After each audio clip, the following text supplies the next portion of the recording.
I am so happy to say in this video that the Proud Family Louder and Prouder is back with only 9 episodes, but it is back nonetheless. I have been highly recommending it to anyone that I talk to, and who better to recommend the new season to than to all of you guys. I know I was saying a lot about how the theme song, I didn't like it when I first heard it, but the more and more you watch the episodes, it's actually growing on me. So I don't have much to say about the theme song anymore. I actually really like the artist that sings it, so nothing against her. It was just like, I felt like they were trying to go a different direction with the theme song, but it was like trying too hard to go in a different direction with the theme song, with like kind of remixing how the original song was. But anyway, today the Louder and Prouder episode that we are going to be talking about is in season 3, the new season, where Penny stumbles onto the identity of a mysterious rapper named Young Toddler and has to choose between breaking the story or protecting her friend. Now, of course, spoiler alert, if you have not seen this episode, this is one of those where there is a mystery to be solved. So if you care about the mystery being revealed to you, I would say stop right here, and also don't read the wiki page on this episode because it was spoiled for me in that fashion. This episode also tackles the complicated conversation around who gets to belong in hip-hop and the gatekeeping of the culture. Let's get into it.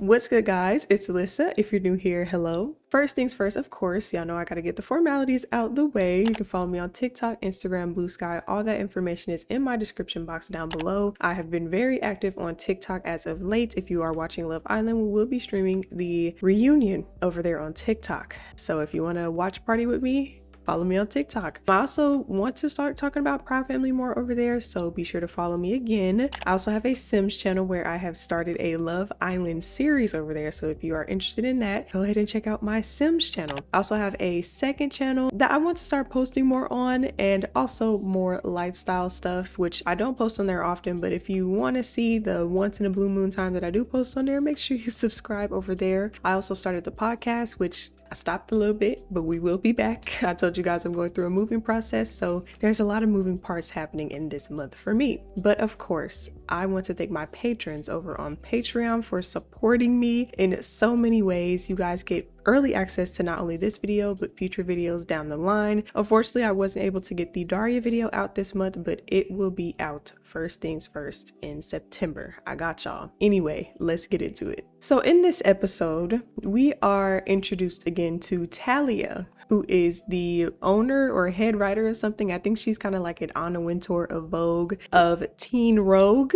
She discovers Young Toddler and threatens to fire people if they don't tell her who the real Young Toddler is, because apparently everybody else is covering this new young hot new rapper, and she is the last person to know about him, so of course she wants the scoop.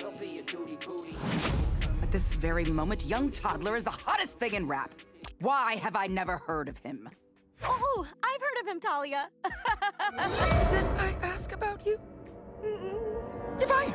Now, if I say Young Tyler, I do apologize. I actually named this doc Young Tyler because when I was watching it, I kept saying Young Tyler because I kept thinking Lil Tyler, the rapper, that really young rapper, and Young Toddler even kind of sounds like him, so I thought it was him, but it is not, but we'll get into that. And also the name of this episode is Will the Real Young Toddler Please Stand Up, which I'm sure is a reference to that Eminem song where he says, "Want the real Slim Shady please stand up." So pretty sure this is an Eminem reference, which is also kind of ironic with the topic that we're going to be talking about today. But anyway, Penny eavesdrops on that meeting that Talia is yelling at all her employees at, and she gets Talia's attention by saying that she knows who Young Toddler is. Now, of course, Penny doesn't know who Young Toddler is, but she promises that she will find out who he is in exchange for a paid writing job at Teen Rogue. So first things first, she goes to the Gross sisters, who she obviously knows that he's signed to their label, because we've actually seen Young Toddler before in the previous seasons, but I guess this episode is about him specifically, so we're gonna get to know who Young Toddler actually is. Now, unfortunately, the Gross sisters don't know who Young Toddler is either, because once he went big, he left their music label, and Nubia says that they handled everything through text, which is a crazy way to handle business, but I guess that's how they were handling business. I want to interview him for Teen Rogue. Man, who knows? We did everything by text. But look, you find out, you hit us up, cause we want to talk to him. her and her friends are at a gas station convenience store, and her friend Michael says that she just has to play the process of elimination trying to figure out who Young Toddler is. Ask everybody if they're Young Toddler. If they're not Young Toddler, then they're not Young Toddler. Boom, cross them off the list. But he makes it a point to say that Billy Chang, who is the cashier at this gas station, is definitely not Young Toddler. We'll come back to this. So 𝙎𝙪𝙗𝙧 tells Penny that she definitely knows who Young Toddler is, and we find out that 𝙎𝙎𝙧 is a stan of Young Toddler. She stalks him. She confesses to taking sneaky pictures of him. That's why all the pictures that she's taken of him, his hand is in the camera. Why are all these of his hands? Well, he was kind of pushing me out of the way. You know, like love taps.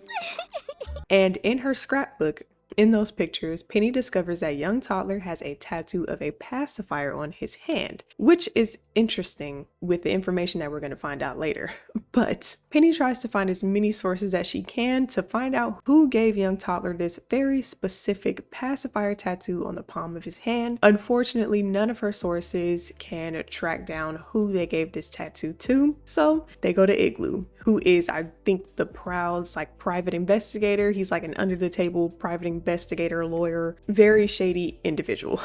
Igloo is able to track down who Young Toddler is for Penny in exchange for some brisket with all the drippings. He tells her to meet him at the Chang's gas station because he found out who the tattoo belongs to. But when Penny goes inside of the gas station, she overlooks Billy Chang again, asking if anyone has came into this store. He's like, no, only person that came into the store is me. And when they make an exchange for goods and services and cash, she notices the pacifier tattoo on the palm of Billy Chang's hand, discovering that he is in fact Young Toddler.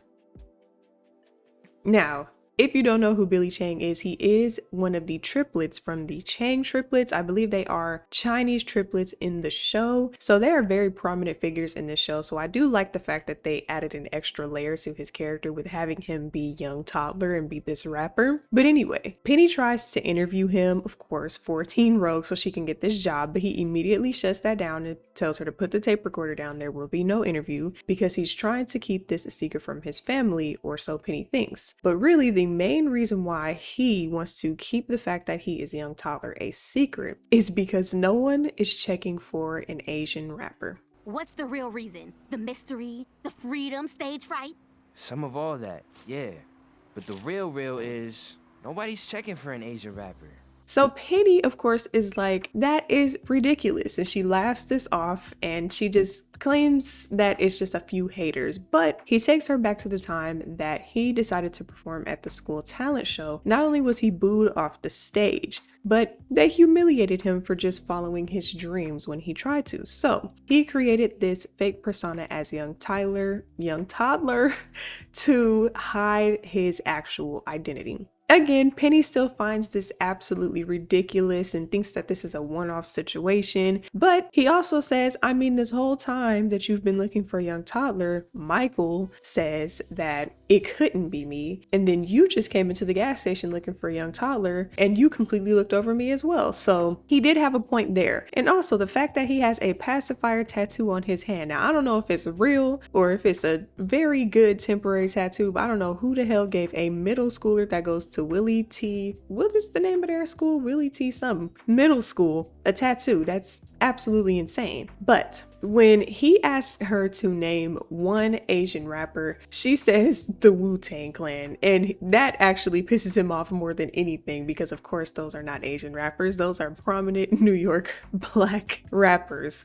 in hip-hop. But Billy feels like all his fame will go away once he reveals who he is, so she cannot write that article exposing him for who he is. So the whole point of me making this video is this interesting topic that the show brought up, which is that no one cares about Asian rappers. Is that true? is this exaggerated? Is this a situation that's just a one-off? I feel like it's a bigger conversation than people just not caring for someone being an Asian rapper. I would say, as a Black person who listens to rap and hip hop, not super deep. I don't get into all the deep cut stuff, but as you can see, I love me some Megan.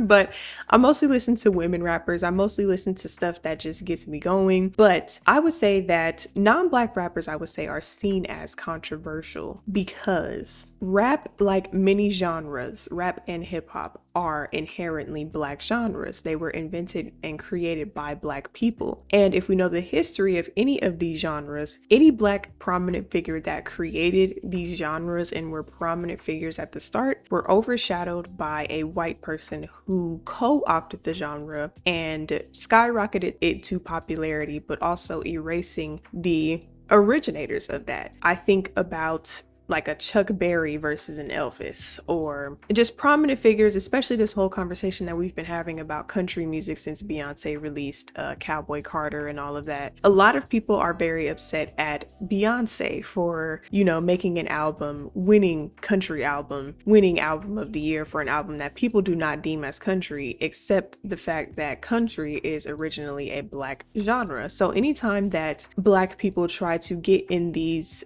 genres or create a path for them to create music in these genres today, it's seen as they don't belong in these places, even though they created the genre. So in this instance, with this whole people don't care about Asian rappers thing, I think that it's more so a thing of, a lot of times rap is seen as a very non-serious genre, and a lot of non-Black rappers, I think maybe like a 6ix9ine, come in and are very controversial figures in themselves. Like, I mean, nobody's literally perfect in any of these music industry fields, but I would say that 6ix9ine is a very controversial figure, and they come in and make a mockery of the genre while also being able to profit off of it. But it's also more so seen as a costume more as it is that this is actually who these people are. Like, they put on the Black sense, the aesthetics and everything, but don't actually have a respect for the genre. Now, I will say,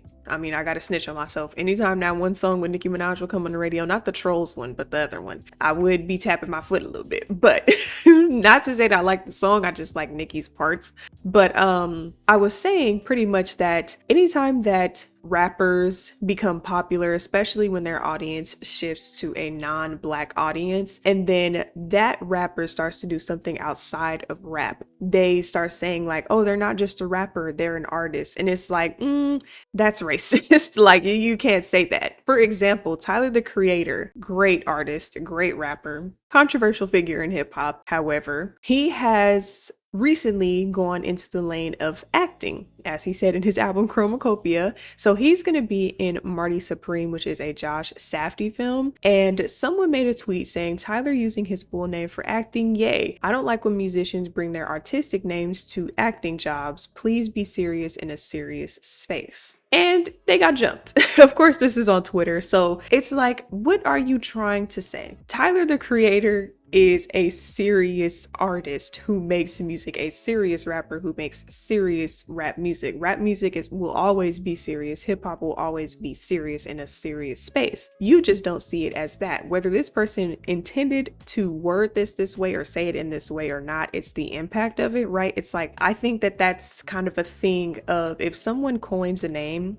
that's who they are. People don't ask Frank Ocean to use his birth name and stuff because Frank Ocean is not his real name. But people just don't see rap as a serious genre. So they're saying use your real name in a serious space because rap isn't a serious space. And then another example was the rapper Vince Staples. Someone had asked him on Instagram, is this the end of Vince Staples, the rapper, and the new era of Vince Staples, the artist? And he just blatantly said, this is racist, just letting you know. So a lot of people like to use the word artist to give validity to what these people are doing in music. When, mind you, like rap and hip hop is one of the biggest genres in the world, because I think that it gives people an outlet to be their deviant selves, because that's, I think with my knowledge of where hip hop originated from, it was a way for people that lived these very hard lives to express themselves and really give a voice to people that didn't have voices before, which is inherently a very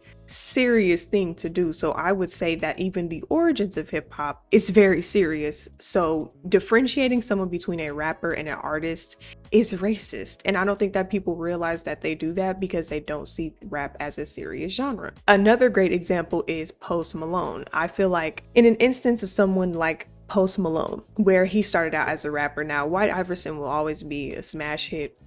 Like that song comes on and I'm sorry, I can't help, but I can't make the song not bop, right? With As Told by Kenya said, I can't make the song not bop. However, in his recent years, he's not a rapper. That man is not a rapper. He is making country music. After he had his whole rapper career stint, he was making pop music. Like, they're just able to pivot in ways and squeeze themselves into different areas that Black rappers are not able to do because, one, they're Black and they're rappers. So as all the points that I made before, people don't see them as serious figures. So even like in recent years, Shaboozey was a rapper and he pivoted to country, and it took Beyonce to kind of platform him for people to see that he is a great country artist because he does make great country music. And anyway, country music right now isn't even country music. Like, have you guys actually heard what country music sounds like? Country music is literally like this meshed up trap country. It's in like this trap country era that is like, if you told me that this was a country song, I would absolutely not believe you. All y'all are doing is throwing on a country accent, a little southern drawl, and calling it country. And I'm like, I don't remember country sounding like this when I was a kid, because if you know anything about me, I literally grew up in Carson and I used to go to the Compton Junior Posse, which is now the Compton Cowboys. And I have grew up around country stuff. I went to camp. I've been around horses my whole life. My grandpa plays country music when we ride in a car with him, and it would be torture. But I remember country music sounding like I wanted to pull my hair out. And it's like, why all of a sudden does country music sound like hip hop? And yet Black artists are not safe in this space. It just kills me. Anyway, back to the conversation of Asian rappers not being taken seriously in this genre. I think maybe even the creators of the show may be a little bit misinformed, because I know for sure that K-pop is a huge thing. And even in that, Korean pop, we're talking pop music, rap is a huge thing over there in that space. So I would say that Korean rappers are actually a huge thing. So I think that people do take Asian rappers seriously, but maybe they mean in a more Americanized Asian rapper way, where maybe they're trying to be like hard body, or it's just like, in order for a non-Black person to be in the area of rap, I feel like there has to be a layer of pretend in costume to put on this Black scent in order to make the kind of music that you want to make. Because if I hear your music and then I hear how you speak, and it's two completely different things, I'm gonna be thrown off because I'm gonna think that you're pretending. Now, the person that plays Young Toddler, which I feel like was very important to say in the beginning of all this, and I just didn't say, is a rapper named Miyachi. So he actually did the voice for Billy Chang, which I think we never heard Billy Chang speak until this episode as well, but he also does the music for Young Toddler. Nothing against him, I've never heard any of his music, and of course I feel like you have to find an actual Asian rapper to have this conversation to really bring the point home, which I applaud them for actually finding someone that actually relates to this experience. But it's just interesting to me that I feel like we could have just platformed anybody else to have this conversation. Like, why did the Proud family want to have this conversation? I don't think that it's a thing of like, anybody can be a rapper, right? I'm not saying he can't be a rapper. He is a rapper. Like, when you do something, it's not you're trying to do something, you're just doing it. And sometimes you can't help that you fall in love with the genre and you want to go down this path. However, like Billy Chang is going through in this episode, it's like he's never going to be taken seriously in a space where it is predominantly Black. But this is something that he really likes to do. But sometimes I think that you also have to sit back and think about how you're doing this, you know? And the song was good. Let me get finished going through the episode. So Penny refuses to tell people who the real Young Toddler is, and she keeps her promise even though she's conflicted whether she wants to write this article and get her dream job or not write the article and keep her friend. She even goes to 𝙎𝙪𝙗𝙪𝙣𝙩 the panda for advice, who tells her to decide what kind of person she wants to be, which inherently will be what kind of reporter she will be. So Penny decides to write the article, but not the article that Talia wants. She writes an article on Young Toddler, but not Billy Chang. So Penny quits, but Talia hires her when she quits, only so that she can in turn fire her because she wanted to be a writer at Teen Rogue, and she was like, you know, you're not gonna get the job, I'm not gonna fire you, you're just gonna have to do more manual labor that you've ever done in your life. So she's like, you know what, let me play one last game on you. I'm gonna hire you, then I'm gonna fire you, just so I can get the satisfaction of firing you. Fast forward to the Young Toddler concert. Penny got some good seats because of course she's a great friend to Young Toddler. And in the end, Billy ends up outing himself anyway as Young Toddler midway through the concert because a friend, Penny, told him to be himself and that people wouldn't care. But people do care, and they almost boo him off his own damn stage. Hey,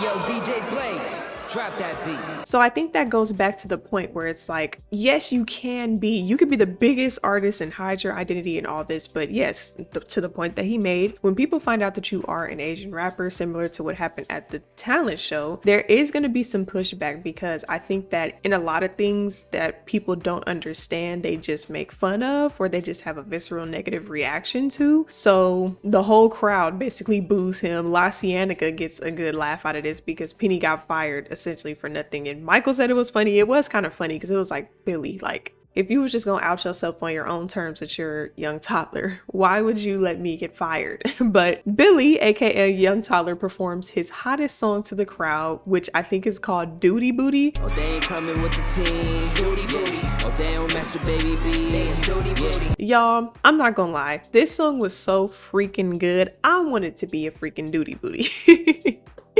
Well, I didn't want to be a duty booty because in the song they were making fun of people and calling him a duty booty, and it was a dance that went with it too. But in the song, he basically just talks about his whole experience with all of this, and I'm like, do people not even hear what he's been rapping about this whole time, with his culture being a hindrance to his career? Like, the answers have been in the music this entire time. Y'all ain't listening, y'all ain't listening, y'all hearing, but y'all ain't listening and comprehending. I'm not gonna lie, this seemed like there was a small connection between Billy and Penny at the end of this episode, but I feel like they do that a lot with Penny and the boys in the show, especially in the first episode when they went to Paris. They were like, oh, some cute boys, and they were following them around, more so 𝙎𝙪𝙗𝙪𝙣 than Penny. But it was like, wait, doesn't Penny have a boyfriend? Yes, she does. Watch the season finale of this season. But yeah, it's just interesting because I don't even think the show really takes her relationship seriously in a way. Like, sometimes they forget that she's in a relationship, sometimes they don't. So I was like, is she having this like romantic moment with Billy right now? I felt like she was. Billy ends up giving Penny an interview anyway after the concert, but she's like, bruh, I don't even have my job anymore. And he was like, you're a reporter, aren't you? Sell the article to anybody else. So that's how the episode ended. I would love to know you guys' thoughts on how this episode handled the conversation around rap and hip hop. And if you have the same sentiments as me, or if you don't, of course, I would love to know, or if you just have an expanded perspective. But I hope you all enjoyed this video. You can keep up with me outside of YouTube, again, on TikTok, Instagram. All that information is in the description box down below. And if you made it to the end of this video, please be sure to give it a big thumbs up. Hit the subscribe button if you would like to stick around, because somebody left a comment one time and was like, girl, I'm a like, but I ain't gonna subscribe. You don't have to tell me that. Of course, everything is your choice.